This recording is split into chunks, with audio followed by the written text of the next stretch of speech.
sendo pesquisadora, inevitavelmente o nosso trânsito e o meu trânsito em pintura, né, como artista e professora de pintura, a gente articula com a teoria e com a pesquisa o tempo inteiro. Né? Então, é a partir desse lugar que eu vou tentar enfocar a pertinência do tema no decorrer da história, do tema do ateliê do pintor, mas também ver possibilidades de desdobramento desse tema na contemporaneidade, né, para quem trabalha com pintura.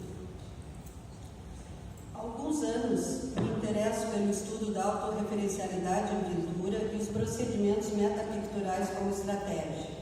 Em 2009, finalizo minha tese de doutorado em Poéticas Visuais pelo PPG-AV do Instituto de Artes da URGS, intitulada Autorreferencialidade em Território Partilhado.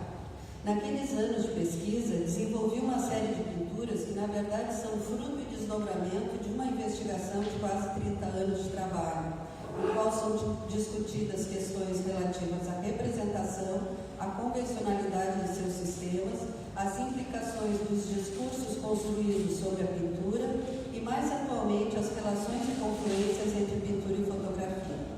De 2005 a 2010, começo a realizar efetivamente projetos específicos para os espaços expositivos, nos quais as obras seriam exibidas, tomando como motivo representacional a arquitetura do próprio espaço de exposição.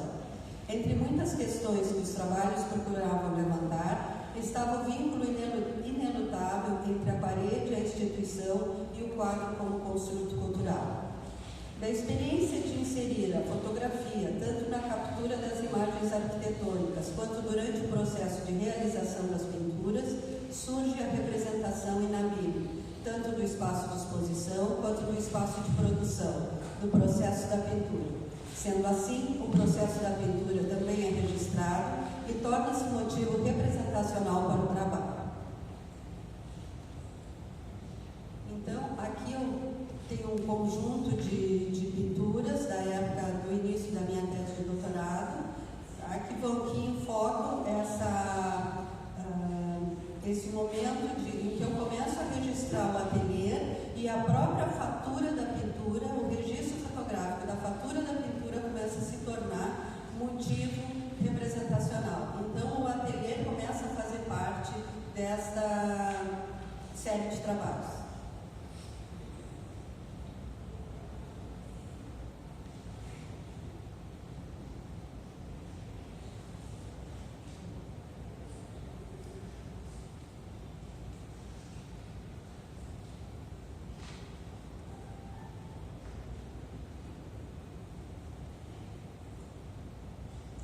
Esses são projetos que eram feitos especificamente para lugares e para espaços expositivos. Começou com o Museu do Trabalho em Porto Alegre, em 2007. Aliás, a Sala Arlindo Corrêa Lima, no Palácio das Artes, né, em Belo Horizonte. Isso foi em 2006. Aí depois o Museu do Trabalho, que eu fui convidada para um consórcio de gravuras, é um espaço interessante porque ele é de produção e de exibição, então tinha tudo a ver com a pesquisa. Depois, posteriormente, no doutorado, em meu doutorado em Paris, eu fiz um outro trabalho, mas aí essencialmente de fotografia, com o próprio espaço da Maison do Brasil, numa exposição lá. Retornando, eu fiz um outro projeto para a Pinacoteca da UERGS, para a galeria de lá. Então, esses espaços expositivos e, às vezes, espaços de produção, esses projetos faziam parte desta minha pesquisa, né, de doutorado, sempre pensando a autorreferencialidade nos dias atuais, não a autorreferencialidade proclamada por Greenberg, né? Toda a minha defesa era no outro sentido.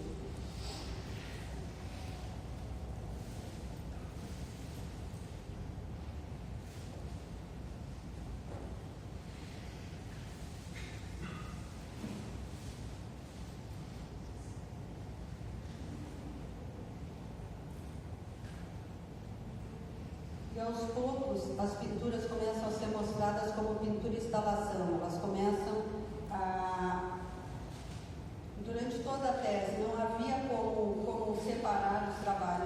batia no outro, um estava dentro do outro, e eles acabam formando uma grande instalação que falam sobre o lugar, falam sobre sua fatura, falam sobre sua exibição e começam depois a fazer citações sobre a própria história da pintura e a história da arte.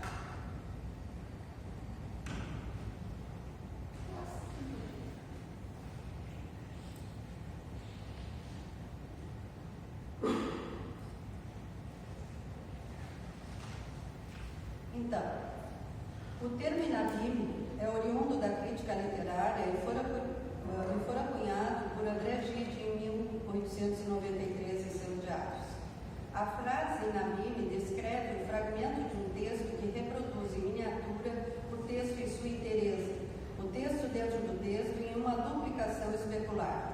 A expressão mis inabime não é gideana, foi forjada por Magni, em 1950, a partir da interpretação do termo usado por Gide em seus diários. Outros autores também utilizaram termos semelhantes, como construção ou composição em abime. Os termos têm em comum a designação em abime, apesar do leitor identificar o significado do termo com aspectos de vertigem, abismo, perda de referência. Na verdade, abime é um termo técnico retirado da heráldica. Segundo D'Alembert, em um tratado de heráldica, encontramos a explicação de abime com I e acento circunflexo, ou abime com Y, é o centro de um escudo. Diz que uma figura está em abime ou abime quando ela está com outras figuras no meio do escudo, mas sem tocar nenhuma delas. Com o decorrer do tempo e a partir da interpretação da crítica literária, o termo carregará os significados citados acima e assumirá um sentido mais amplo. No entanto, para Gide, há um sentido preciso, o sentido da retroação. Agora cito uma passagem de André Gide, que diz o seguinte: eu quis indicar nessa tentativa amorosa, que é uma de suas obras, a influência do livro sobre aquele que o escreve e durante a própria escrita, pois saindo de nós, ela nos muda, ela modifica o andamento de nossa vida. Como se vê em física, esses vasos móveis, suspensos, cheios de líquido, receberem um impulso quando se esvaziam, no sentido oposto ao do escoamento do líquido que eles contêm. Nossas ações agem sobre nós tanto quanto nós agimos sobre elas, diz George Eliot. É uma reciprocidade que eu quis indicar, não mais nas relações com os outros, mas consigo mesmo.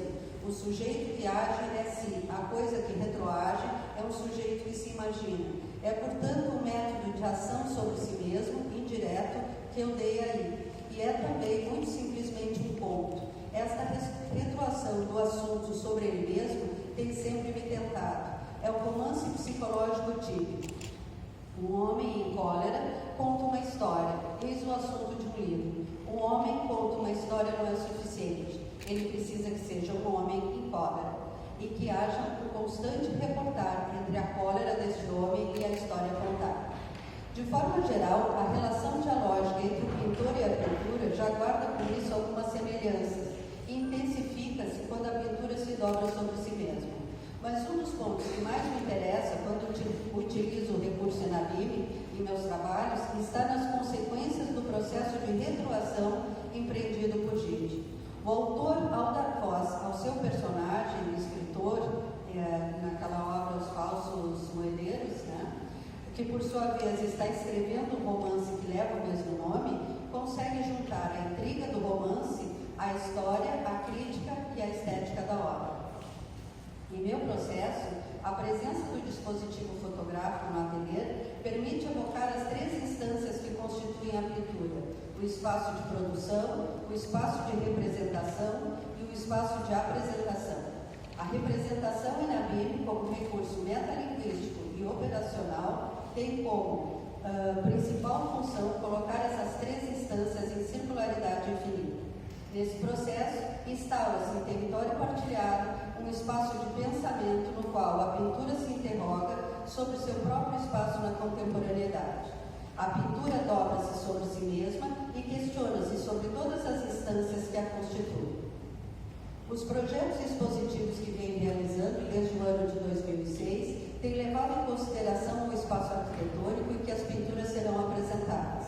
São pinturas e instalações que se organizam em conjuntos de peças e são interdependentes umas das outras, ativando inúmeras possibilidades de leitura.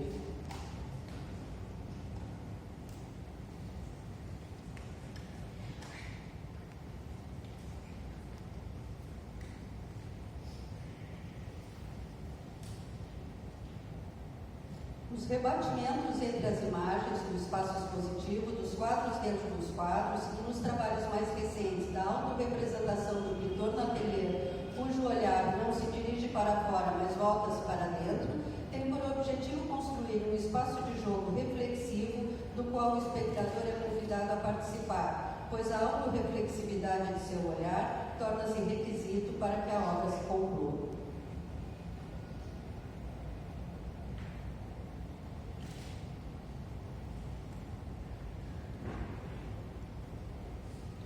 Essa última instalação, ela está sempre, é um work in progress, ela está sempre, em cada lugar que eu apresento essa instalação, eu registro a montagem, eu faço referência ao próprio local e outras telas são adicionadas. Né? Nesse caso, foi a última, isso foi uma exposição chamada Proposições do nosso PPG, 25 anos do PPG, foi no Marx. E em seguida eu abriria uma exposição lá, que eu vou mostrar aqui rapidamente, não tempo está sendo, em que eu faço um diálogo com o acervo do Marx, né, com o acervo do museu, a partir de uma seleção, de uma curadoria que eu faço de algumas peças que me interessam. E então, já nesta seleção, esses dois quadrinhos foram feitos na noite da montagem, nos dias que estavam montando o trabalho, e foram colocados assim, olhados, né, foram para o espaço expositivo, sendo que a imagem de baixo já anuncia, como se fosse um xerox, a pintura que seria mostrada no andar de cima em seguida, na outra exposição. Então, essa é uma das pequenas, tem 20 por 30 esse trabalho, e ele faz então a citação como do Arthur Timóteo da Costa, que é um artista bastante relevante no nosso acervo. Então, eu coloco assim. Em junho de 2017, realizei a exposição Entre o Acervo e o Estúdio, no Museu de Arte do Rio Grande do Sul, aqui no Alagoas. Tratava-se de uma vontade antiga de poder estabelecer uma relação com o acervo e as imagens que haviam constituído meu olhar e que, de alguma forma, poderiam ser inseridas em minhas instalações, produzindo novos sentidos. Essa aqui é uma agenda, uma outra exposição.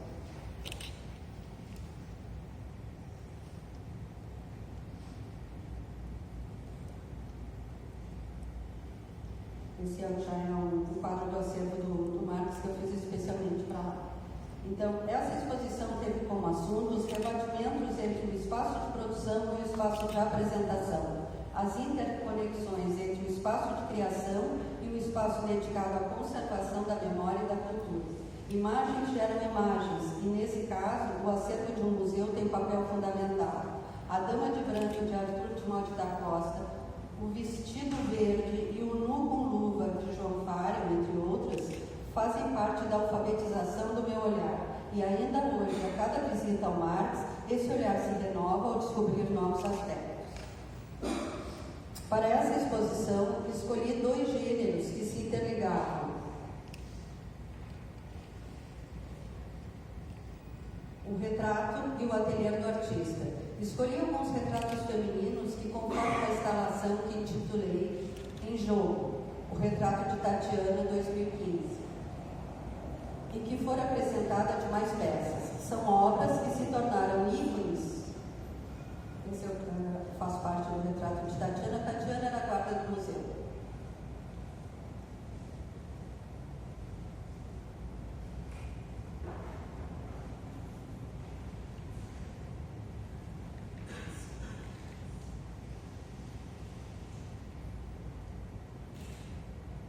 E que foram apresentadas de mais peças. São obras que se tornaram ícones do acervo e que em um novo arranjo homenageiam as guardas do museu, os guardas do museu. Para o tema do ateliê do artista, selecionei 4 pinturas: Interior de Ateliê, de João Fário, Ateliê de Carlos Petrucci, Interior de Edson Mota e o Ateliê Juliano de Pedro Weingart. Essa seleção está vinculada ao tema e à qualidade pictórica, sendo que algumas obras tinham uma história especialmente significativa para estar presente nessa mostra, seja por algo relativo ao seu autor ou pela imagem representada. Já estou terminando.